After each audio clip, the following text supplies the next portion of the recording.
오늘 본문에 나타난 사건은 우리가 너무나도 잘 알고 있는 유명한 그런 내용으로 되어 있습니다. 바로 시몬 베드로가 예수님을 만난 후에 그의 제자가 되는 장면을 소개하고 있기 때문이죠. 우리도 일을 하다 보면 힘들고 애써서 정말 최선을 다했는데도 불구하고 결과가 좋지 못할 때가 있습니다. 바로 시몬 베드로가 그랬습니다.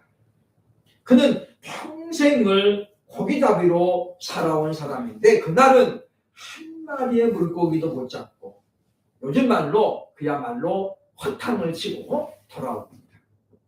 안 그래도 힘든데 지친 몸으로 이제 그물을 정리하고 있는데 예수님께서 오시더니 말씀하죠. 깊은 데로 가서 그물을 내려 고기를 잡으라. 근데 예수님의 말씀에 시몬은 그대로 순종하는 것을 보게 되어집니다. 오늘 우리나라에도 지금 요즘 보면 날씨가 너무 따뜻해가지고 겨울철 고기가 안 잡혀가지고 어부들이 굉장히 물상을 짚고 있는 모습들이 반영이 됐죠. 오징어배 하나가 출항할 때 들어가는 돈이 한 700에서 800만 원 들어간대요. 하루 나가면 돈이 그렇게 된다는 거죠. 기름값부터 해가지고 인건비까지 해서. 그러니 가가지고 뭐 오징어를 조금 잡으면 완전히 손해보는 거죠. 그래서 아예 이번 겨울의 특징이 뭐냐면 출항을 안 하는 배가 많이 늘었다는 거예요. 가가지고 한두 박스 잡으면 손해가 이만저만 수백만 원의 손해가 수백만 원.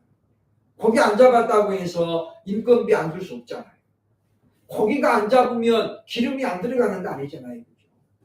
어쨌든 그래서 시몬 베드로가 바로 그런 상태였기 때문에 우리는 충분히 그의 심정을 이해할 수 있다라고 하는 것입니다. 그런데 그런 베드로 시몬에게 예수님이 말씀하는 거예요. 그죠? 그런데 시몬은 물고기 잡이에 있어서는 전문가입니다. 예수님은 물고기 잡이를 해본 사람 결코 아니잖아요. 그죠? 그럼에도 불구하고 시몬은 예수님의 말씀에 온전히 순종했다라고 말씀하고 있고 그 순종의 결과에 대해서 누가는 누가복음 5장 6절로 7절에서 이렇게 소개합니다. 그렇게 하니 고기를 잡은 것이 힘이 많아 그물이 찢어지는지라. 이에 다른 배에 있는 동무들에게 손짓하여 와서 도와달라 하니 그들이 와서 두 배의 채움에 잠기게 되었더라. 순종은 시몬이 했는데 그 옆에 배까지 풍성한 그와 같은 결과가 나타났다라고 오늘 성경은 우리에게 알려주고 있다는 것입니다. 그러므로 우리가 순종이라고 하는 것이 얼마나 중요한 것인가를 우리는 분명히 깨닫게 되어진다는 것입니다. 우리는 더 나은 내일을 기대합니다. 더 나은 사회를 기대하고 더 나은 기업을 꿈꾸고 더 나은 가정을 꿈꾸고 나아가서 더 나은 우리 자신을 꿈꾸고 있습니다. 과연 우리가 그렇게 하기 위해서는 우리는 무엇을 결단해야 할까요? 우리는 오늘 본문의 예수님과 시몬 베드로의 만남을 통해서 과연 그가 결단한 것이 무엇인가를 확인해보고 저와 여러분도 이 시간에 새롭게 결단하는 그래서 보다 더 나은 내일을 기대할 수 있는 시간이 되어야 할 것입니다. 첫째로 본문 5절에 보면 자신의 모든 것을 내려놓는 결단이 필요하다고 하는 것입니다. 시몬은 자신의 배만이 아니라 동료의 배까지 풍성하게 물고기로 채울 수 있었던 비결이 바로 주의 말씀에 순종해 있었다라고 오늘 성경 우리에게 알려줍니다. 그런데 베드로가 이와 같이 주의 말씀에 순종하기까지는 대단한 결단이 필요했다라고 하는 것입니다. 서론에서 말씀드린 것처럼 갈릴리 바다에 대해서는 예수님보다도 시몬이 더 잘 압니다. 이때가 시몬이 30대 초반이라고 봅니다. 그러면 적어도 그는 이 물고기 잡이로 15년에서 20년을 살아온 사람이에요. 그런 반면에 또 물고기에 대해서도 잘 아는 것이 시몬이 훨씬 더 많이 합니다. 다시 말하면 시몬에게는 오랜 경험에서 우러나오는 지식과 지혜와 그리고 경륜이 예수님보다도 있었다는 것이죠. 그런데 주의 말씀에 순종하기 위해서는 그와 같은 자신이 가지고 있는 모든 것을 내려놓아야 했다라고 하는 것입니다. 사실 우리가 내려놓는다는 것이 그렇게 쉽지만은 않습니다.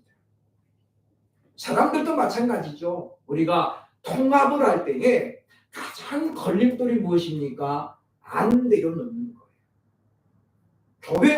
교회가 통합을 할 때도 또 어떤 모임과 모임이 통합을 할 때도 보면 금방 될 것 같다가도 마지막에 안 되는 건 뭐냐면 안 내려놔서 그래요. 안 내려놔서. 심지어 누구의 이름을 먼저 넣느냐 이것 때문에 깨지는 경우도 봤습니다. 우리 보면 다 내려놓겠습니다. 지금이라도는 다 내려놓습니다. 그렇게 말해놓고 나서 그 다음날 왜 내 이름을 먼저 안 넣느냐 이것 때문에 싸우는 거예요. 그게 내려놓는 거예요. 아니 누구 이름이 먼저 나오면 그게 뭐 그리 중요합니까? 근데 우리는 사소한 것 때문에 그렇게 우리가 보면 내려놓지 않는 훈련이 되어 있다는 거예요. 어떤 신학교에서 다툼이 있었다는 거죠. 그렇죠? 아담의 배는 배꼽이 있었을까 없었을까? 이거 가지고 논쟁이 벌어진 거예요. 그게 얼마나 밥 먹고 할 일이 없는 거예요. 그죠?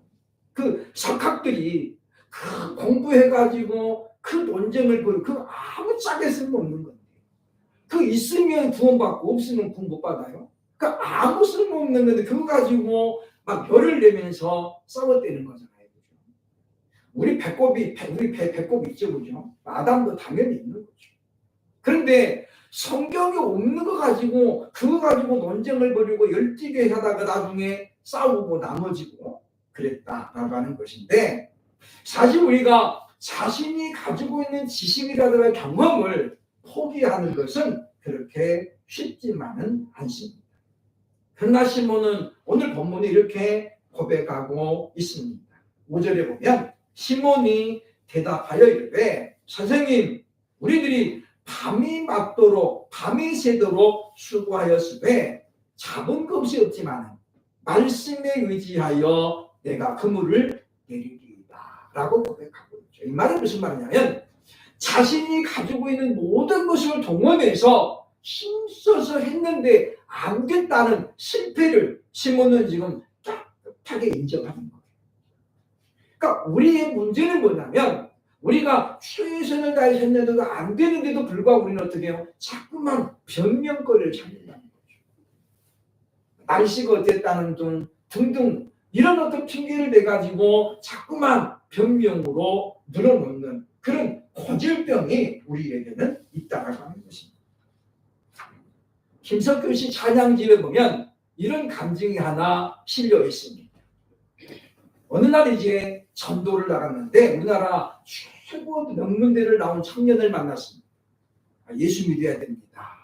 그러면서 전했던 청년이 이야기합니다. 나는 내 자신을 믿습니다. 나는 이미 내가 알고 있는 걸 가지고도 충분합니다. 그러더라는 거예요. 이분이 마침 예전에 화원을 했던 사람. 물어봤답니다. 당신이 이렇게 만물 박사라면 혹시 알고 있는 꽃 이름 좀 대보라고. 그때 이분이 자신있게 장미, 국화, 개나리, 진달래 한 7, 8개를 쫙 대더라고요. 그리고는 10개가 넘어가니까 될 게 없는 거예요. 코스모스도 있고 많이 있는 것 같은데 막상 해보니까 어때요? 한 10가지 되니까 이름이 생각이 안 나는 거예요. 본 꽃은 많이 있는데 생각이 안 나더라는 거죠. 그래서 이분이 그랬답니다. 나는 당신이 알고 있는 것보다도 10배는 더 합니다. 그런데 나는 그거 가지고 어디 가서도 내가 안다고 얘기하지 않습니다. 그러니까 우리 우리가 가지고 있는 지식은 하나님 앞에는 아무것도 아니죠. 번데기 앞에 주름 잡는다고 그러죠. 우리가 보면 의외로 많이 아는 것 같지만은 사실 우리는 모르는 것이 엄청나게 많습니다. 뭐 가끔씩 텔레비전에 보면 뭐 산 이름 대기라든가 물고기 이름 대기 이런 거 하잖아요, 그죠? 많이 아는 것 같은데 실상 모르는 게 훨씬 많습니다. 그러니 우리는 내가 가지고 있는 경험, 지식, 지혜 이런 걸 가지고 우리가 하나님 앞에 나서면 곤란하다 그 말이죠. 시몬은 경험을 통해서 한 번의 실패를 인정하고 그는 주님 앞에 자신이 가지고 있던 모든 것을 내려놓습니다. 그리고 말씀에 의지하여 그물을 내리는 수고를 단행하고 있다는 거죠. 남들은 이제 다 끝나가지고 철수하고 있는 그 시간에 그는 다시 이제 물고기를 잡으러 나간다는 것이잖아요. 상식에 어긋나는 일이지만은 그러나 이와 같이 자신의 모든 것을 내려놓았기 때문에 그는 만선을 이루었다라고 오늘 성경은 우리에게 말씀해주고 있다는 것입니다. 그러므로 자신이 가지고 있는 지식과 경험 또 물질 이 모든 것들을 내려놓는 결단이 있어서 정말 주의 말씀만을 의지하는 저와 여러분 될 수 있기를 주의 이름으로 축원합니다. 둘째로 우리가 결단해야 될 것이 무엇이 있습니까? 본문 8절에 보면 자신이 죄인임을 우리는 결단해야 됩니다. 본문 8절에 보면 이렇게 말합니다. 시몬 베드로가 이를 보고 예수의 무릎 아래에 엎드려 이르되 주여 나를 떠나소서 나는 죄인으로소이다 라고 말합니다. 사실 본문에 일어난 일은 우리가 냉정하게 보면 앞뒤가 전혀 안 맞는 거예요. 하나님의 은혜고 물고기를 많이 잡은 은혜를 받은 시몬이 갑자기 무엇입니까? 감사 대신에 나는 죄인입니다. 나를 떠나달라고 이런 고백을 하고 있기 때문이잖아요. 참 보면 여기 보면 자신은 감히 주님과 지금 같은 공간이 있을 수 있는 그런 사람이 아니라는 거예요. 그렇다고 해서 그가 사람을 죽였습니까? 요즘처럼 무슨 전세 사기를 쳤습니까? 전혀 그런 거 아니거든요. 그렇죠? 그런데 그럼에도 불구하고 하나님의 은혜를 경험하고 나니까 자신의 정체성을 깨닫게 됩니다. 우리가 하나님의 은혜를 받으면요, 먼저 우리 자신이 누구인가를 깨닫게 됩니다. 그래서 하나님 앞에 엎드리게 되는 겁니다. 시몬은 주의 은혜를 경험한 후에 자신이 죄인인 것을 발견하게 되는 거죠. 오늘날 너무나도 많은 사람들이 자신이 죄인이라는 사실을 인정하지 않아요. 그래서 사람을 죽여놓고도 형벌이 너무 과하다 이렇게 오리발되는 사람이 얼마나 많습니까? 많은 사람들에게 지탄받는 그런 죄를 지어놓고도 뻔뻔한 사람들이 너무 많습니다. 그러나 우리는 오늘 본문에 시몬을 바라보면서 과연 나는 주님 앞에 섰을 때에 무엇이라고 고백할 것인가를 생각을 해야 된다고 하는 것입니다. 자신이 죄인임을 알면 우리는 하나님 앞에 겸손하게 됩니다. 겸손한 사람만이 주의 말씀에 순종하게 되어 있다는 거예요. 우리는 이스라엘의 초대왕 사울 왕을 기억합니다. 사울 왕이 왕 되기 전에는 그는 대단히 겸손했습니다. 사무엘을 만났을 때도 그는 겸손했습니다. 우리 집안은 이스라엘의 가장 보잘것없는 베냐민 지파이고 우리 집안은 그 중에서도 아주 작은 그런 집안입니다. 그는 성경에 보면 다른 보통 사람들보다도 어깨 위가 더 컸다. 그러니까 보통 사람보다 최하 20cm 이상의 큰 키를 가지고 있었다는 거예요. 그는 요즘 말로 하면 그야말로 훈남이었습니다. 그러나도 그는 그러셨습니까? 나는 아이 같습니다. 그러면서 겸손했잖아요. 그러기에 하나님은 그를 이스라엘의 초대왕으로 세웁니다. 그러나 2년쯤 뒤에 그는 교만해집니다. 왜 그렇습니까? 자신의 것을 내려놓지 않기 때문이죠. 자신의 정체성을 잊어버렸기 때문입니다. 마가복음 7장에 보면 수로보니게 여인이 성경에 나오죠. 그가 예수님을 찾아온 이유는 한 가지입니다. 그녀에게 어린 딸이 하나 있는데 성경에 보면 더러운 귀신이 들려가지고 이 딸이 너무 힘들어하는 거예요. 그래서 예수님을 찾아옵니다. 그리고 주님께 딸을 고쳐달라고 그렇게 이제 간청하죠. 그랬더니 예수님이 마가복음 7장 27절에 이렇게 이야기합니다. 예수께서 이르시되 자녀로 먼저 배불리 먹게 할지니 자녀의 떡을 취하여 개들에게 던짐이 마땅치 아니하니라. 마가는 이 여자가 헬라 여인이었다라고 소개하고 있죠. 즉 이방인이었다는 거예요. 유대인이 아니었습니다. 그래서 예수님도 그와 같은 것을 파악하고 개와 같은 자들에게는 던지지 않는다라고 이야기합니다. 그랬더니 예수님이 이 말씀 들은 여인이 바로 그 다음에 이렇게 고백합니다. 7장 28절에 보면 여자가 대답하여 이르되 주여 올소이다마는 그런데 산 아래 개들도 아이들이 먹던 부스러기를 먹습니다. 이 여인은 자신의 정체성에 대해서 분명히 알고 있었습니다. 인격이 모독을 당해도 지금 이 여인에게 필요한 것은 무엇입니까? 그 어린아이의 상에서 떨어지는 부스러기만도 지금 충분하다라는 것을 고백하고 있는 거죠. 안 주려면 말지 왜 모독을 하냐? 얼마든지 그렇게 따질 수 있습니다. 그러나 여인은 어떻습니까? 주여 올소이다. 이 베드로가 나중에 주님 그렇습니다. 우리 조우죠. 나의 휘리에 그만 주님 올습니다. 자기는 뭐예요? 자기는 이방인이기 때문에 예수님 볼 때는 뭐예요? 그냥 하나 개처럼 보일 수 있다라는 거예요. 그럼에도 불구하고 그는 여기에 전혀 동조하잖아요. 그럼에도 불구하고 상이 보면 이제 보면 이 상에서 떨어지는 부스러기를 개들도 먹지 않느냐 그 말. 그 은혜만 있어도 내게는 충분하다라고 고백하는 그에게 주님은 그 소인의 소원을 이루어지는 것을 우리에게 보여주고 있다라고 하는 것입니다. 그러므로 우리는 이 말씀을 보면서 우리가 예수님을 감동시킬 수 있는 사람, 하나님을 감동시킬 수 있는 사람은 누구냐? 자신이 죄인임을 알고 결단하는 거예요. 나는 이제 정말 이제 내가 살아온 이 방식을 포기하고 정말 하나님의 방법대로 살아야 되겠다. 이런 결단이 우리에게 필요하다라고 하는 것입니다.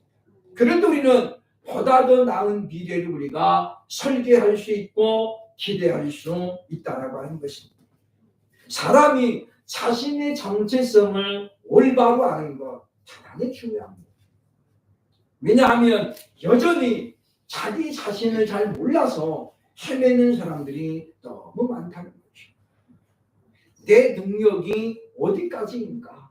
내가 가지고 있는 실력이 어디까지인가를 가늠해보고 그리고 자신이 어떤 일을 해야 할 것인가를 고민하는 그런 우리가 돼야 된다고 하는 것입니다. 세 번째로 우리가 결단해야 될 것이 무엇이십니까? 9절로 11절 보면 자신에게 소중한 것이라도 포기하는 결단입니다. 오늘 본문에 보면 자신이 죄인임을 인정하고 고백하는 시몬에게 주님이 한 가지 제안을 합니다. 예수께서 시몬에게 이르시되 무서워하지 말라. 이제 후로는 네가 사람을 취하리라 하시니 라고 말씀하죠. 그랬더니 11절 보면 베드로의 결단이 나옵니다. 그들이 베드로를 육지에 대고 모든 것을 버려두고 예수를 따릅니다.